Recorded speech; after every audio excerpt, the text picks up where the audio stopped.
আকাশ মাঠঘাট সবারই কিন্তু ভালো লাগে, কিন্তু পরিস্থিতির চাপে পড়ে আমাদের মতো মধ্যবিত্ত ঘরের বউদের সকালবেলাটা এই হাঁটতে আসা এটা কিন্তু একটা খুব চাপের ব্যাপার। তবুও সব চাপকে সাইডে রেখে সকালের হাওয়াটাকে কোনো রকমই স্কিপ করা যায় না। সকালের হাওয়াটা কিন্তু অ্যাক্টিভ একটা এনার্জি দিয়ে থাকে। তাই তো তোমাদের দাদা ভাই আর আমি দুজনেই সকালে বেরিয়ে যাই হাঁটতে। তো দেখো হেঁটে বাড়ি চলে আসলাম। আর কোনোদিন হাট থেকে ফুল নিয়ে আসি, আজকে আর ফুল পাইনি। তো চলো ঘরে যাই, ঘরে গিয়ে আর অন্যান্য যা কাজকর্ম আছে সব কিছু এক এক সাইড করে সারি। আমার গরম লেগে গেছে হাঁটতে গিয়ে। চলো দেখো ঘরটার কি পরিস্থিতি। অন্বেষা এখনো ঘুমাচ্ছে আর বাবু পড়তে চলে গেছে। বাবুর পড়া ছিল 7:30 থেকে, এখন বাজে 7টা। তো দেখতেই পেলে আমি ভিডিওটা অনেকক্ষণ আগেই শুরু করে দিয়েছি। মশারি কোনাটা খুলে দিলাম। অন্বেষা কিরে উঠবি না? ঘুমা, ঠিক আছে ওরা ঘুমাক, এই বিছানাটা থাক, এই বিছানাটা ও তুলে নেবে। আর বাদ বাকি যা কাজকর্ম আছে করে নিচ্ছে। দেখো আমাদের ঘরে এখন আর গোছানোর অবস্থা নেই, সুতোর বস্তা এইসব দিয়েই সব ভর্তি। তো চলো বন্ধুরা, ভিডিওটা একটু স্কিপ না করে তোমরা কন্টিনিউ করতে থাকো। সকালে সমস্ত বাসি কাজ বাজ সেরে তারপরে গেছিলাম হাঁটতে, এবং সেগুলো তোমাদের সাথে শেয়ার করা হয়নি। কারণ বলো তো কি, সকালে হাঁটতে যাব বলে অনেকটাই সকালে উঠতে হয়। আর মাঝে মাঝে হয়তো কিছু কিছু দিন তোমাদের সাথে শেয়ার করা হয়, আর কিছু কিছু দিন শেয়ার করা হয় না। তো দেখো সকালে হেঁটে এসে বাসি কাপড়টাকে চেঞ্জ করে গোপালকে আগে ঘুম থেকে তুলে নিয়েছিলাম। আর তারপরে এখন দেখো বিছানা দুটো তুলে আর জানলাটাকেও খুলে দিচ্ছি। অন্বেষাকে ডেকে তুললাম, তোলার পর অন্বেষার ঘরের বিছানাটা আমিই গুছিয়ে দিলাম। আর তারপরে চলে আসলাম আমাদের এই ঘরের বিছানাটা গোছাতে। দেখো এই ঘরের বিছানার চাদরটা আজকে একটু চেঞ্জ করে নিলাম। আর এই চাদরটা জানো তো অনেক দিন ধরেই ঘরে ছিল, আর চাদরটা অনেকটাই ছোট, তাই পাতা হতো না। তবে আজকে দেখলাম না একটা চাদর, এমনি তো অনেকদিন ধরে ভাবছি একটা চাদর কিনবো, তো ওটা কেনা হলে তারপরে এগুলোকে বাদ দেব। দুই ঘরে দুটো বিছানা ফ্রেশ করে তুলে তারপর দেখো চলে এসেছি ভাত বসাতে। আর একদিকে ভাত আর একদিকে ডালটা আমি চাপিয়ে দিলাম। আর অন্বেষার বাবার জন্য দুটো ডিম সিদ্ধ দিয়ে দিলাম।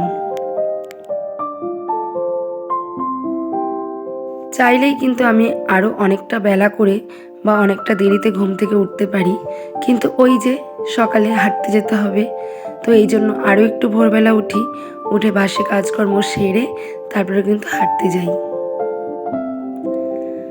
আমাদের মধ্যবিত্ত ঘরের বউদের অনেক কিছু চিন্তা ভাবনা করে কাজ করতে হয়। আর যদি আমরা চিন্তা ভাবনা করে না কাজ করি তাহলে কিন্তু অনেকটাই অসুবিধার সম্মুখীন আমাদের হতে হয়। কারণ যদি একটু সকালে আমি না উঠি আর বাসি কাজগুলো যদি না করি তাহলে বাড়িতে হেঁটে এসে আমাকে ওগুলো করতে হবে। আর তোমরা তো জানোই আমি সংসারের কাজের পাশাপাশি বাড়িতে নিজেও একটা কাজ করি। তো আমি বাসি কাজটা যদি সময় মতো না করে থুয়ে যাই, আমাকে এসে ওই কাজগুলো আবার করতে হবে, প্লাস রান্না করে টাইম মতো আবার কিন্তু পাশাপাশি আমাকে মেশিনটাও চালাতে হবে। তাই তো চারিদিকে নানান সব কিছু চিন্তা ভাবনা করে আমি কিন্তু বাসি কাজটা সকালে করে থুয়ে যাই। আর এতে করে আমি অনেকটাও সময় বাঁচিয়ে নিতে পারি, আর বাড়িতে এসে অনেকটা কাজই আমি ঝটপট করে ফেলতে পারি। ওই যে বললাম মধ্যবিত্ত ঘরের বউদের অনেকটা চিন্তা ভাবনা করেই চলতে হয় প্রত্যেকটা দিন। আর যদি আমরা এতটা চিন্তা ভাবনা করে না চলি তাহলে কিন্তু আমাদের অনেকটাই অসুবিধার সম্মুখীন হতে হবে। গল্পে গল্পে দেখো রান্নাটা বসিয়ে জামা কাপড় ভিজিয়ে নিয়েছিলাম, আর এদিকে দেখো মোটামুটি আমার রান্নাবান্নাগুলো হয়ে গেছে। আর যে জামা কাপড়গুলো ভিজিয়েছিলাম রান্নার ফাঁকে ফাঁকে কিন্তু আমি জামা কাপড়গুলো কেচে ফেলেছিলাম। আর সারাটা দিন কিন্তু আমি এভাবেই কাজ করি, মানে কোনো কাজ কিন্তু আমি মেনটেন করে বা সমান তালে করতে পারি না। তার কারণ হচ্ছে পাশাপাশি যে আমাকে কাজটা করতে হয়, সেই কাজটাকে করার জন্য কিন্তু ফাঁকে ফাঁকে আমার সংসারের সব কাজগুলো পরিষ্কার করে দুটো কাজকে আমাকে কিন্তু ব্যালেন্স করে চলতে হয়। আর এদিকে দেখো আমার মা অন্বেষাকে দিয়ে কত ফল পাঠিয়ে দিয়েছে।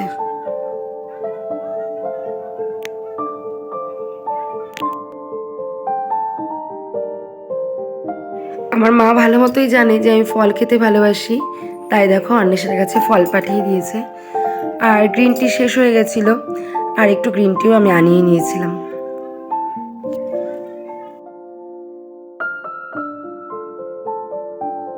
মেয়েদের মনের কথাটা কিন্তু মায়েরা অনায়াসেই বুঝে যায়। আর এই জন্য দেখো আমার মাও ঠিকঠাক করে আমি কোনটা খেতে ভালোবাসি আর কোনটা খেতে ভালোবাসি না সবটাই কিন্তু গুছিয়ে পাঠিয়ে দেয়।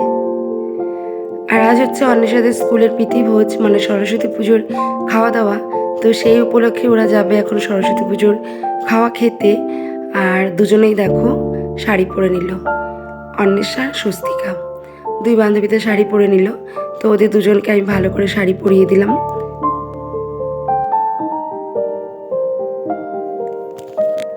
আজ ওদের দেখে আমার ছোটবেলার দিনগুলো মনে পড়ে গেল, কারণ এই সরস্বতী পুজোর পরে এই যে প্রীতিভোজের অনুষ্ঠানটা স্কুলে, এই দিনটার জন্য আমরাও অপেক্ষা করতাম। আমরাও শাড়ি পরে সুন্দর করে সেজে গুজে বান্ধবীরা কিন্তু সবাই মিলে একসাথেই যেতাম।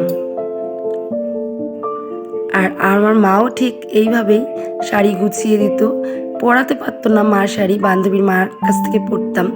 আজকে স্বস্তিকা যেমন আমার কাছে পড়তে এসছে, আমরাও তখন বান্ধবীর মার কাছেই পড়তাম। তো যাই হোক সেই দিনগুলো মনে পড়ে যাচ্ছে। আর অন্বেষা দেখো চলে গেল খেতে, আর আমি বললাম তাড়াতাড়ি চলে আসিস। আর অন্বেষা চলে গেছিলো, একটু ঘুমিয়েছিলাম। আর এখন দেখো সন্ধ্যা হয়ে গেছে। আমি জামা কাপড়গুলো যে মেলেছিলাম, আর যখন মেলেছিলাম তখন তোমরা দেখতেই পেয়েছিলে যে ভীষণ রোদ ছিল। তো জামা কাপড়গুলো প্রত্যেকটা জামা কাপড় সুন্দর করে কিন্তু শুকিয়ে গেছে।